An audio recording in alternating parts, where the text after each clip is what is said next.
కడప జిల్లా ప్రొద్దుటూరు ప్రజాగళంలో సీఎం జగన్ తీరుపై తీవ్రస్థాయిలో మండిపడ్డారు చంద్రబాబు నాయుడు. జగన్ అసమర్థ అవినీతి ప్రభుత్వాన్ని కూకటి వేళ్లతో పెకిలించి వేయాలని పిలుపునిచ్చారు. ఎన్నికల్లో జగన్ ఇంటికి పోవడం ఖాయమన్నారు. పులివెందుల్లో కూడా జగన్ను ప్రజలు నమ్మే పరిస్థితుల్లో లేరన్నారు చంద్రబాబు.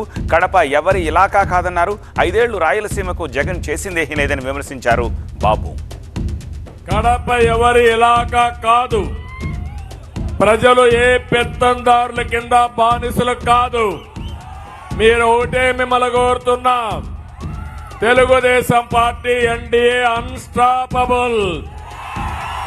కడపలో కూడా సైకిల్ దూసుకెళ్తుంది, ఎవరు ఆపలేరు. ఇప్పుడు అంటున్నారు జగన్ రెడ్డి, నిన్ను గెలిపించిన పులివెందుల ప్రజలు సైతం ఇక నిన్ను నమ్మం అంటున్నారు.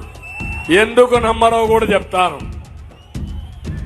జగన్లో విపరీతమైన మార్పు వచ్చింది, ట్రెండ్ మారింది. వైసీపీ బెండ్ తీస్తారు. అయితే అన్ని తెలిసినట్టు నటించే కమల్ హాసన్ నాటి పెద్ద నటుడు ఇతను.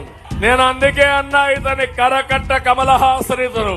ఆయన అనుకుంటున్నాడు ఎన్నికల కంటే మీ అందరికీ ఒక మాట చెప్పాడు, మా నాన్న చనిపోయాడు, తండ్రి లేని బిడ్డని, మా చిన్నాన్న ఉన్నాడు, ఆయన కూడా చంపేశారు, నాకు సహాయం చేయమని తల మీద చేయి పెట్టాడు, బుగ్గలు నిమిరాడు, ముద్దులు పెట్టాడు.